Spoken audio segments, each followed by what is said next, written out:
Buenas noches. Pues mire, yo sí estoy muy preocupado por estas reformas que se están aprobando esta semana en el Congreso de la Unión, que tienen que ver con lo que se ha llamado la supremacía constitucional. Yo creo que más bien es la supremacía del poder reformador de la Constitución. A lo mejor es un tema semántico, pero creo que es más correcto decirlo así. Creo que la Constitución se está convirtiendo, más que en la ley fundamental de México, se está convirtiendo en el instrumento de control político por parte de Morena y sus aliados. Pero vamos a debatir este tema. Saludo a Javier Tello. Javier, buenas noches. Hola. Ana Magaloni, hola, buenas noches. Leo. Jesús Silva Herzog Márquez, hola, Chucho, y Blanca Heredia. Hola, muy buenas noches. Muy buenas noches. Y déjame empezar con el Premio Nacional de Jurisprudencia.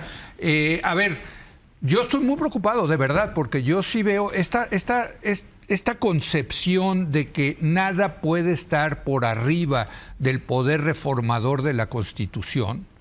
Pues sí es un poder enorme, Ana Laura, sobre todo tomando en cuenta que hay una mayoría política que tiene los votos para reformar la Constitución y la pueden reformar a su antojo, y ahora lo que están diciendo es sin ningún tipo de revisiones. Mira, siempre la revisión de las reformas constitucionales por parte del Poder Judicial ha sido controvertido. Correcto. Porque es un poder político mucho más amplio que el poder de hacer leyes, digamos. ¿Qué tipo de legitimidad y de mayorías electas necesitas, o sea, de poderes electos necesitas para reformar la Constitución? Entonces siempre ha sido un tema controvertido, complejo, que no es blanco y negro, etcétera. Pero lo que yo veo aquí es que con pretexto de una reforma que se está haciendo a las carreras, mal hecha, mal pensada. La reforma judicial. La reforma judicial con muchos problemas, más allá de lo que concibas, muchos problemas concretos, específicos. Que vas a derruir un poder sin saber bien qué va a resultar después de su derrocamiento. Entonces, lo que yo veo más complicado de todo es que estás haciendo una reforma constitucional ad hoc para este contexto, que es un contexto extraordinariamente atípico en el mundo. Tú buscas, se han reformado las cabezas, y las cabezas sí se van y regresan y las cambian. Todo el poder. Todo el federal poder y local. Todo el poder judicial, de arriba hasta abajo, federal, y luego en 2 años vamos a estar con las elecciones locales, nos vamos a quedar sin capacidad de arbitrar nada, porque los que tendrían que arbitrar los conflictos que suscita una reforma tan mal pensada, tan hecha a las carreras, tan poco clara concebida, y tampoco clara de que la solución de los problemas que están diciendo sean estas reformas. O sea, estamos metidos en una película muy complicada. Y esta reforma constitucional está hecha a modo.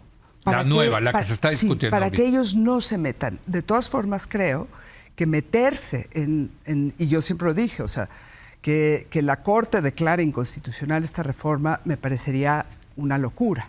Pero sí me parece que puedes analizar el proceso y que el proceso haya sucedido de acuerdo a las reglas del juego. No. Ya no. Y además, y eso se hace más o menos en cualquier parte del mundo. Sí. La forma, la parte sí, de la forma. El contenido no. Y luego tenemos estos tratados internacionales que nosotros hemos puesto cosas muy, muy adversas a la cultura de los derechos humanos en la Constitución, como el arraigo, la prisión preventiva oficiosa. Esta cosa de usar los tratados internacionales para matizar esas cosas a nivel de caso por caso, eso sí sucedía. Y con esta reforma ya se está cortando. Eso lo echaron para atrás en el artículo primero, pero lo que se me hace increíble, Blanca, es que se hayan atrevido a ponerlo en blanco y negro de que no vamos a tener convencionalidad, Blanca. ¿Cómo ves? Pues sí, efectivamente, yo coincido contigo y con Ana, desde luego, en que es una situación compleja, que es una crisis constitucional, que es un poco como abriste este segmento. Y pues una crisis constitucional, tal como yo lo entiendo, pues es una situación en la cual el conflicto político en una sociedad determinada desborda los cauces constitucionales. Ese acuerdo fundamental ya no está siendo capaz de procesar los conflictos al interior de ese sistema político. Y hay pues diferentes razones por las cuales puede ocurrir esto. Algunas son porque a lo mejor hay ciertas fallas en el diseño propio de la Constitución que no prevé cierto tipo de conflictos y no da suficientes salidas. Y hay otro posible, digamos, otra posible fuente de una crisis constitucional, que es cuando el gobierno en turno, sobre todo cuando tiene una mayoría del tamaño que tiene Morena actualmente y sus aliados, pues prácticamente desconoce y está dispuesta a violar la Constitución, sea en su espíritu o sea en su forma, en sus procedimientos. Me parece que estamos en ese sentido sí frente a una crisis constitucional. Es importante, de todas maneras, sí, más o menos, al menos yo pongo sobre la mesa lo que entiendo por crisis constitucional, porque a veces se usa pues de forma un tanto ligera, pero sí estamos frente a una situación ahora, de ese tipo. Frente a la crisis constitucional, se hizo esta reforma constitucional como para darle salida y decir, bueno, ya no hay crisis constitucional porque ahora ya no van a poder ni presentar amparos ni controversias. Pero eso no es la crisis constitucional. No, pero lo trataron yo creo que de resolver así. La crisis constitucional es que no hay quien arbitra este conflicto. Exacto. Entonces, aunque les quites esto, el conflicto está... Pero creo que la medicina resulta peor que el... Pero a mí me parece que el desacuerdo no es una crisis constitucional. La Constitución está hecha para procesar el desacuerdo. La crisis está en el hecho de que no se aceptan los cauces institucionales, que hay un tapón, que no hay un cauce para resolver los problemas institucionalmente. Y creo que lo que tenemos en este momento, y por eso podemos decir que estamos ya en una crisis constitucional, es que el libro no es el espacio de las coincidencias, el libro de la Constitución no es el espacio en donde están los acuerdos básicos, sino que está la zona de batalla, es un espacio de guerra. Y uso la palabra porque me parece que hay ya una advertencia, y a mí me parece gravísimo lo que dijo la presidenta Sheinbaum hace algunos días, en donde a ella no le importa lo que vayan o que puedan llegar a decir 8 ministros de la Suprema Corte de Justicia, que la reforma que fue aprobada va a ser aprobada independientemente de lo que resuelva ese órgano, que hasta el momento sigue siendo un tribunal constitucional y que por lo tanto es la última palabra dentro del Estado constitucional mexicano. El aviso de la presidenta Claudia Sheinbaum es el aviso de que está dispuesta a romper el orden constitucional si hay una interpretación de las atribuciones de la Suprema Corte de Justicia, entendiendo que esta reforma es a tal manera lesiva de los derechos fundamentales, de tal manera... Dices la reforma judicial. De tal manera rompe con los compromisos internacionales de nuestro país que hay fundamento para declararla inconstitucional. En esa eventualidad, lo que tenemos es el aviso de la presidenta Claudia Sheinbaum, en donde está dispuesta a decirle al último árbitro, no me importa lo que digas, vamos a usar pues la fuerza para imponer nuestra decisión. Pero la reacción ha sido otra reforma constitucional. Bueno, creo que esa dice, pues ustedes ni siquiera ya pueden interpretarles más y vamos a hacerlo retroactivo para que quede ahí o sea...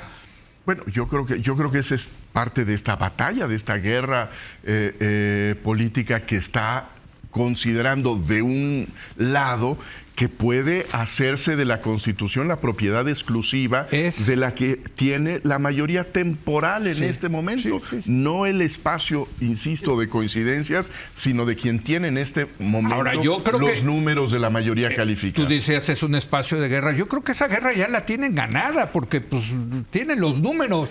Pueden hacer lo que quieran, están haciendo lo que quieran con la Constitución, Jesús.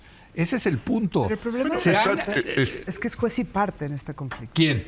La Corte. La Corte sí. O sea, también. porque te están descabezando a ti. Y entonces tú vas a interpretar Yo creo que están descabezando a la Constitución. A mí me parece que el golpe no es el golpe a un poder, sino a ese poder que permite que exista un régimen constitucional. Si no es la Suprema Corte de Justicia, ¿quién es? Esa es la crisis. Pues la Divina Trinidad. No, es que no es nadie. Bueno, no es nadie. Ya no es nadie. Si reforman la Constitución, nadie puede revisar eso. Punto. Se acabó. Javier Tello. Digo, otra vez, perdón que saque ejemplos donde no existe control constitucional y sí son democracias constitucionales. Yo diría que Inglaterra, el Reino Unido es una democracia constitucional y no hay control constitucional. Pero si quieren, ahorita entramos a si puede haber democracia constitucional sin control constitucional. Yo creo que en efecto están cambiando la Constitución. En efecto, yo creo que estamos en una crisis constitucional. Creo que tienes toda la razón de estar preocupada. Creo que todos debemos de estar preocupados. Es un choque de trenes y nunca nadie sale bien en un choque de trenes. Yo no lo veo como choque de trenes. Yo creo que unos ya perdieron, que son el Poder Judicial, y están dando sus últimas pataleadas antes de que les corten la cabeza. A uno de los trenes le va a ir peor, pero al otro no va a salir bien librado, por más que sientan que tal vez sí, yo creo que no. Sí. Pero en fin, yo creo que el debate de fondo es sobre qué hace decisiones legítimas, ¿no? El chiste de cualquier sistema democrático es que una decisión sea aceptable para quien pierde, ¿no? Tomas una decisión sobre el aborto, no me gusta a mí tu decisión, pero la acepto. ¿Sí?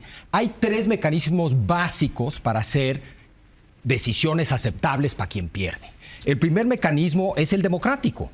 Aceptamos que la regla no es evaluar la sustancia de la decisión, porque ahí está la diferencia que tenemos, sino que es un proceso democrático, una deliberación, luego un voto y gana la mayoría, ¿no? ¿Aceptas esa? Sí, esa es una. La segunda es la designación de un árbitro, ¿no? Que le das el control constitucional. Y la tercera es un sistema de contrapesos. Obviamente puedes, donde hay distintos poderes que se controlan los unos a los otros. Obviamente puedes mezclar estas 3 y muchos argumentarían que lo que teníamos en México era una mezcla de esas 3. Ahora, la mezcla puede ser muy distinta. Es decir, tú puedes alterar o mezclar estas 3 cosas de manera diferente, ¿sí? En Israel, por ejemplo, están piensan unos que los jueces en Israel tienen demasiado poder y le quieren regresar parte de ese poder al poder legislativo. Al Parlamento. Al Parlamento. Con una mayoría simple, por cierto. Porque no hay constitución escrita. Por cierto, en muchas Supremas Cortes las decisiones son mayorías simples, de 9, de 11 ministros. Sí. Pero mayoría simple en el Parlamento. Por eso. Sí. Pero si te preocupan las mayorías simples, te debería de preocupar más la mayoría simple de 9 o 11 personas. Pero el caso de Israel me parece muy interesante porque no hay constitución escrita al estilo inglés. Hay prácticas constitucionales y una de las prácticas era la independencia del del Poder Judicial. Lo traicionó el inconsciente. Sí, exacto. También del Banco Central. Exacto. Pero están tratando de cambiar esa práctica constitucional a través de una mayoría simple en el Parlamento. Sí. Puedes tener, insisto, muchos arreglos de organizar todo esto. Sí. Lo que está generando una crisis constitucional no es una reacción de Claudia o una declaración de Claudia que bien puede preocupar o no, sino es el hecho de que hay uno de los poderes que piense que las reglas deben ser las mismas que hemos tenido desde, no sé, 2000 o 1994. Pero el hecho de que sean reglas que están en la Constitución, ¿no te parece relevante? Porque no es una discusión abstracta de los tipos de legitimidad. En este momento, la última palabra en el Estado mexicano la tiene la Suprema Corte de Justicia de la Nación. Ese es el arreglo constitucional que está. A lo mejor pudiéramos tener otro en donde la mayoría simple de Morena hace lo que le da la gana. Pero en este momento, el último árbitro es la Suprema Corte. La pregunta es, ¿se puede cambiar esas reglas? Y la pregunta es, ¿cómo las cambias? Y nuestra Constitución dice que si tienes de 2/3 partes del Congreso y luego 2/3 partes del Estado, puedes cambiar muchas de esas reglas que hoy están en la Constitución. De hecho, una de las grandes quejas que muchos tienen respecto a nuestra Constitución es que eso pasa a cada rato. Cambiamos una y otra vez. Entonces tú dices, no, pero es que estamos hablando de una súper regla, súper importante, básica. y luego podemos tener esa discusión también. Diría que sí. Sí, Pues bueno, sí. y ahorita sí que esto es mi respuesta a eso, pero... A ver, Pero yo Ana Laura. creo que tienes razón que puedes pensar que hay un sistema de control constitucional o no, y que hay democracias que no lo tienen. No solamente la inglesa, la holandesa tampoco tiene Muchas. tribunal constitucional. Y por eso yo empecé diciendo, te puedes descabezar la cabeza. No sería la única vez, pero aquí estamos frente a otro fenómeno. Sí, sí. Aquí estás destruyendo un poder de los tres que componen la organización. Ese sí es un Y buen esa punto. me parece que es el problema que tenemos. O sea, y todas las democracias constitucionales de las que estamos hablando tienen tres poderes. Y hay unos árbitros. Y hay unos que aplican la ley, interpretan bien, mal, a veces son... Pero lo que estamos viendo ahorita no es las protestas de la Suprema Corte. Estamos viendo las protestas de los funcionarios judiciales, que sienten que ellos estaban en un poder y organizando su vida, y de repente, ¡pum!, por mayoría calificada, se acaba ese poder. Eso me parece una crisis distinta y solamente la llamaría es distinta. Es distinta terminar con los árbitros que solamente discutir si debe o no haber control constitucional. A mí me parece que es tremendamente problemático poner que ni siquiera el proceso. Porque como tú dices, la regla del juego en la democracia mexicana es que si tienes 2/3 partes y te votan de esta manera y lo votan así las legislaturas, pero ¿qué tal si no lo votan? Pero a ver, déjame ¿Y qué hacerte tal una si no? pregunta. Y nadie revisa eso. Ana. Esas ya no son las reglas. Ana, déjame Eso es hacerte una puro poder. pregunta porque quitaron lo de la parte de la forma del proceso. Pero igual no van a poder, con esta reforma, en donde dice no vas a poder presentar ni amparo, ni controversia, ni acción constitucional, ni constitucionalidad a una reforma constitucional, tú no vas a poder decir, oye, es que lo hicieron mal. Exacto. O sea, no necesitas ponerlo en la Constitución, porque no vas a poder presentar juicio alguno en contra de una reforma constitucional. Yo creo que, que a las minorías no les des posibilidad de defenderse de ninguna manera, me parece que genera la crisis en la que estamos. Porque por lo menos tendrías que tener derecho a decir, oye, no se cumplió el proceso. Parece que hubo choferes que cumplieron el quórum. No fueron las Eso está 2/3 padre, partes. eso es bueno. A mí me parece que eso ya es salirnos un poco de lo que decía Chucho, del marco, de las reglas de referencia. ¿Se cumplen las reglas o no? A ver, y Blanca. yo estoy de acuerdo que la reforma constitucional puede cambiar. Eso que hicieron es otra cosa. Blanca. Sí, efectivamente lo que está en juego es las reglas básicas del juego. Claro. ¿sí? Y lo que estamos viendo es que una de las partes, la que tiene mayor poder, que es en este caso combina el Ejecutivo y el Legislativo, pues está diciendo no solamente no a ciertas sentencias o iniciativas o decisiones que tomen diferentes personas juzgadoras en diferentes niveles del Poder Judicial, sino que parece estar diciendo algo más fuerte. Y es, no vamos a aceptar ningún límite que no sea un límite que nosotros nos pongamos y que luego, además, nosotros mismos podemos decidir que ya mejor cambiamos o que no observamos o que incumplimos y no hay manera de que nadie más, ni una minoría, ni ningún otro poder. ¿Qué está en juego? Las constituciones cumplen muchísimas funciones, y aquí está una expertaza, pero yo diría, resumiendo, que dos cosas básicas definen una constitución. Uno, la forma de gobierno, y la otra, los valores políticos fundamentales en torno a los cuales, digamos, se une o se siente vinculada una determinada sociedad. Coincido totalmente con Ana Laura que está en juego, en primerísimo lugar, pues, uno de los poderes en nuestra forma de gobierno republicana, tripartita, ¿sí? Está en juego, que tanto, no es una certeza, pero hay altas probabilidades de que acabe siendo nulificada, cuando menos, y en el mejor de los casos, en el corto plazo. La tercera pata de la mesa queda.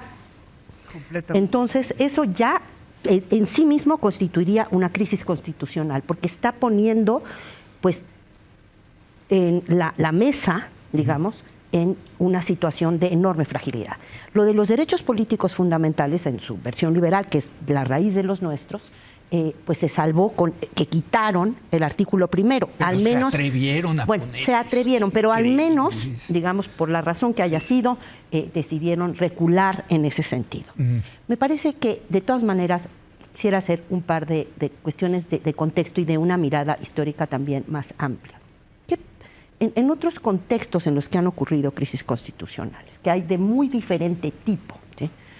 Desde, no sé, el Parlamento y Yeltsin a los balazos en Rusia. Un caso que me parece especialmente interesante, la Constitución chilena del 25, que pues básicamente no observa ninguno de los procedimientos previstos en la Constitución original de Chile. Es una especie de golpe, ¿sí? Y se impone esa Constitución del 25 y dura pues hasta el 81, que la cambia Pinochet. En fin, hay muchos diferentes tipos. ¿De qué nos habla una crisis constitucional?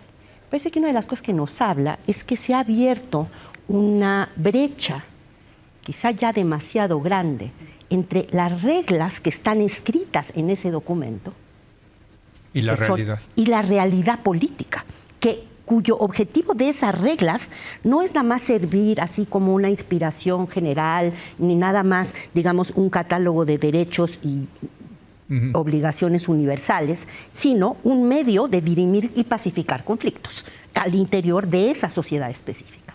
Me parece que lo que nos está diciendo esta crisis es que ya esa brecha entre lo que dice la Constitución y la forma en la que está distribuido el poder y la forma en la que se entiende el que se quieran o no se quieran límites al poder, está haciendo agua, está rota. Y por último, una de las cosas, leyendo, por ejemplo, en el caso de los Estados Unidos, que se habla mucho ahora, especialmente con la posible regreso de Trump a la presidencia de la República, de una posible crisis constitucional, etcétera. Sí, si gana Kamala, agárrate. Efectivamente, ¿no? Pero bueno, eso es, Sí, lo dejamos vamos. para más adelante. Simplemente decir que otra vez el caso que me parece más representativo en el siglo XX es el de Roosevelt, en donde la tensión fue enorme y donde nos habla efectivamente de cómo la Constitución norteamericana ya no representaba cabalmente la nueva distribución de fuerzas y los nuevos problemas que tenía que atender el sistema político norteamericano. Se dan, digamos, ahí unos encontronazos espantosos. Al final, entre el judicial y el ejecutivo. Exacto. Pero no era la Constitución, era la interpretación. Ambos ceden. Ambos acaban cediendo y se logra salvar la cosa. En este caso, leyendo a los norteamericanos, dicen qué tipo de cosas han ayudado a que en el caso de Estados Unidos, incluso estando en el borde del abismo, haya podido haber una resolución de este tipo de problemas dentro del marco constitucional, que se le van haciendo algunos cambios. Dos elementos que me parecen importantes y que hoy veo con preocupación grande no están presentes en México. Uno, una clase política, toda ella, gobierno, oposición, etcétera, que sí tiene una gran fidelidad al texto constitucional. Muy bien. Hasta ahora. ¿Segunda? Y la segunda es una sociedad que también valora. En México, en la última encuesta del Instituto de Investigaciones Jurídicas de Cultura Constitucional, cerca del 85% de los ciudadanos en México consideran que la Constitución se cumple nada o poco. Chucho. Dijiste una palabra que me parece gravísima y creo que hay que repetir, que es la palabra abismo. Me parece que es un escenario que no habíamos tenido durante muchas décadas en el país y que en este momento vemos realmente muy cerca, en donde estamos ante un precipicio, en donde no hay una solución institucional a un conflicto gravísimo. Yo le agrego a esa dificultad sobre la interpretación de cómo es posible que pueda el Poder Judicial interpretar un cambio que tiene que ver con sus propios intereses, el escándalo que a mí me provoca las declaraciones de Claudia Sheinbaum, el hecho de que no hay diálogo en este país. En que hemos renunciado explícitamente y se ha cancelado el diálogo, la conversación entre los elementos, los actores que están llevando a México a ese abismo. La presidenta de la República, Claudia Sheinbaum, ha declarado repetidamente que no tiene interés en tener ningún diálogo con ningún miembro del Poder Judicial, con ningún integrante de la Suprema Corte de Justicia y que no le da el trato elemental del titular de un poder de la República a la presidenta de la Suprema Corte de Justicia, que debería tener con ella un diálogo para desatorar este entuerto terrible.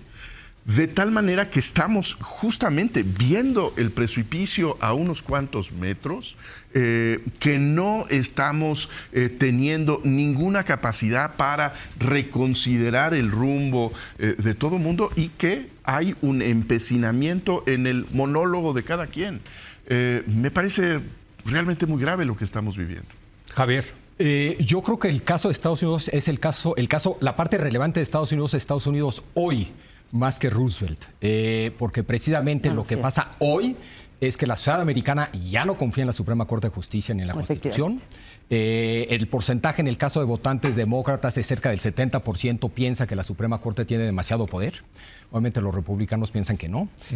Yo creo que el caso interesante de Estados Unidos es lo que está pasando hoy, y hoy están en serios problemas parecidos un poco a lo que estamos pasando a México, pero medio inverso. No hay diálogo. En efecto, no hay diálogo, y parte de la razón por la cual no hay diálogo es que cuando tú decides usar al Poder Judicial, usar a la ley para lograr tus objetivos políticos, cosa que pasó en Estados Unidos a partir de los 50 y nos ha llevado a la situación que hoy enfrentan, cuando tú decides usar la ley, usar el Poder Judicial para lograr tus objetivos políticos, precisamente se vuelve una competencia de sumo cero, ganas todo o pierdes todo, y no hay diálogo, porque la ley es la ley, y lo que dice el juez es lo que dice el juez.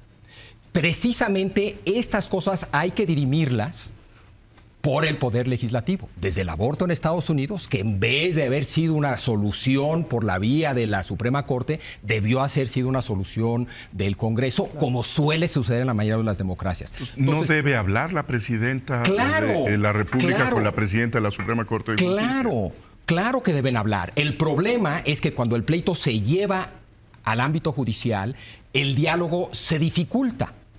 El diálogo se dificulta porque la naturaleza de una decisión en un contexto donde hay control constitucional, etcétera, etcétera, es esto dice la ley y punto. No hay discusión. En un parlamento hay mucho más discusión. Aquí no, ¿eh? Aquí no. La verdad. A veces sí, a veces no, a veces más, a veces menos. Aquí. Pero en efecto, yo coincido contigo que no hay discusión, y que la única salida es el diálogo, y que la única salida es el diálogo por fuera de la vía institucional, entendida como la parte legal. Tiene que haber negociación política. A ver, lo que están diciendo es que aquí debe de haber en una crisis constitucional una salida política. No hay otra. Porque la herramienta llamado Constitución pues ya no sirve. Si no, no estaríamos en una crisis la están manipulando de tal manera que dicen, pues esto lo solucionamos en la Constitución. Júntense, chavos, ¿no? Mañana a las 12 pasamos esto, en 15 minutos, y ¿no?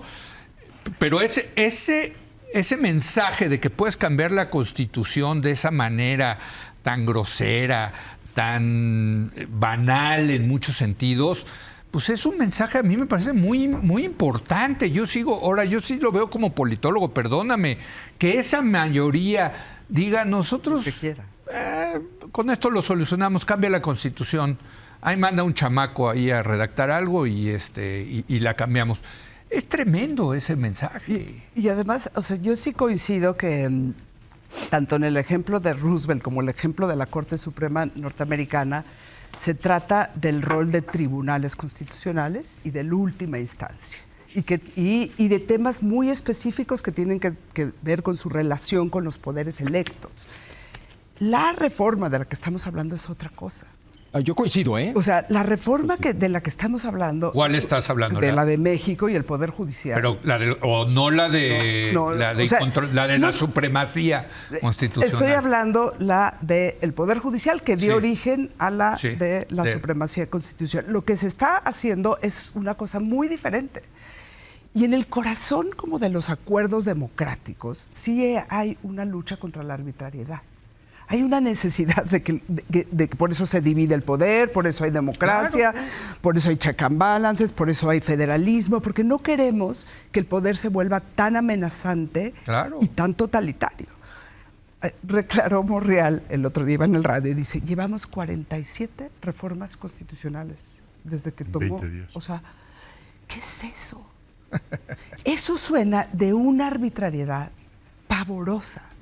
Está fuera de lo que hicieron, o sea, en el New Deal era por las interpretaciones con respecto al New Deal, en el aborto y 4 cosas que han conflictuado muchísimo al Tribunal Constitucional norteamericano. Esto es otra cosa. No, y coincido con Leo que el hecho de que digas, ay, es que igual ya no 6 años la presidencia, ¿no? Sí. Igual me faltaron 2 más. ¿Por qué no lo movemos a 8? O sea, la reelección. Eso es una reforma que haces en 2 días. Sí. Y eso es lo que a mí me parece que está diluyendo las fronteras entre este acuerdo político fundamental. Y que básicamente leía yo un libro que tú debes de conocer muy bien, de un jurista italiano, Luigi Ferrajoli, que escribió muy inspirado en lo que ocurrió con Berlusconi, pero digamos le cambias, ¿no? Y lo puedes leer para México. Y básicamente lo que él dice es el distingue entre crisis constitucional en un contexto en el cual hay como el horizonte posible de que se resuelva dentro de la Constitución o se arme otra Constitución y ahí ya se resuelva. Y dice, hay otro escenario que él describía en su momento con Berlusconi y es la desconstitucionalización del sistema político. Exacto. A mí me parece que esa es la manera de nombrar lo que estamos viviendo, que a mí me resulta más convincente. Javier no está de acuerdo, pero ya nos tenemos que ir porque sí quiero hablar de Estados Unidos. Es quitarle los límites al ejercicio del poder. Ya no vamos a tener una situación en la que el que tiene el poder va a aceptar unos límites distintos a los cuales se autoimponga y vaya modificando. Claro, porque la presidenta dice, no se preocupen con las inversiones privadas, les vamos a dar seguridad. Y muchas gracias. Va a ser ad hoc. A lo mejor sí, efectivamente la va a dar, a lo mejor no. Lo que sí sé es que si no le gusta algo, en 20 minutos mandan al chalán y cambian la Constitución. Y se acabó. No hay garantías institucionales, pero perdón, yo sé que quieres entrarle, pero te voy a dar la palabra para los de la siguiente segmento. Prefiero intercambiarla por este tema, pero ni modo. Bueno, a ver, échatela rápida. Yo creo que la mala calidad de la reforma lo que provoca no es una crisis constitucional. Yo creo que lo que puede provocar es una enorme erosión del Estado de Derecho, que eso es gravísimo, pero yo la distingo eso de una crisis constitucional. Yo sí creo que aquí hay 2 trenes involucrados, Leo. Uno chiquito. Uno chiquito y otro. Yo lo veo, me gusta más la analogía de un soldado que ya se sabe muerto, que lo van a matar y está dando sus últimas. A ver, tiene todos los incentivos para, ¿no?, comportarse de manera heroica, si de alguna manera, ¿no? No irse al cadalso chiflando y aplaudiendo. O sea, ¿tú prefieres la estrategia japonesa en la Segunda Guerra Mundial y 2 bombas nucleares? Yo no prefiero nada. Yo estoy haciendo análisis. No, yo estoy haciendo análisis en el sentido de que veo a un poder judicial con todos los incentivos para hacer lo que están haciendo, que es llenar. ¿Sí? Pues yo creo que no. Es decir, tú como soldado puedes seguir disparando, aunque sepas que vas a perder. Sí. La estrategia japonesa. O puedes tratar de levantar una bandera blanca y tratar de negociar a ver qué logras negociar. Ya no hay nada que negociar, no Javier. Ya está muerto. Aquí tu premisa está mal de que puedes negociar algo. Estás muerto. Es que esto empezó en febrero. Te van a quitar esto empezó en 2019. Yo estoy de acuerdo en eso. Pero en fin, digo, otra vez pensar que esto empezó ayer. En el tiempo, pero sí hubieran podido ahorita, mostrar una actitud un poquito más dialogante del lado del Poder Judicial. Sí, pero ya ahorita... Ya no. Ya creo que ya no hay. Aquí he entrevistado a varios jueces. ¿Qué es lo que es? Uno, se sienten agraviados porque les dicen bola de corruptos a todos. Y pues sí se siente gacho, ¿no? Que te digan corrupto a todos, ¿no? Y 2, saben que ya perdieron la chamba. Ya están cesados. Se van el 25 o el 27. Se van. ¿Cuál banderita blanca ni qué 8 cuartos? Ya se aprobó. Pues ya se van. ¿Y qué haces frente a eso, Javier? Yo insisto que si tu enfoque es ver qué pasó hoy y ayer, igual llegas a esa conclusión. Yo creo que esto empezó, tuvimos una mesa aquí en 2019, cuando empezaron esta andanada de controversias constitucionales y amparos. Sí, está bien. Mi postura fue estrategia válida, igual eficaz, muy peligrosa, pero yo te aseguro que esto puede derivar en 2 cosas. Erosión de Estado de Derecho y una posible crisis constitucional en 2019. aquí está. Pero aquí estamos. Yo sí creo. ¿Ahora yo sí qué creo- hacemos? Bueno, otra vez, si nada más quieres contestar esa pregunta, pues entonces nunca vas a salir del problema más que del problema de Siempre hoy. tenemos problemas, Javier y yo, entre el corto Temporalidad. plazo de temporalidad. Pero bueno, quiero entrarle al tema de Estados Unidos, qué cosa que está ocurriendo allá en Estados Unidos. Regresamos en un momento más.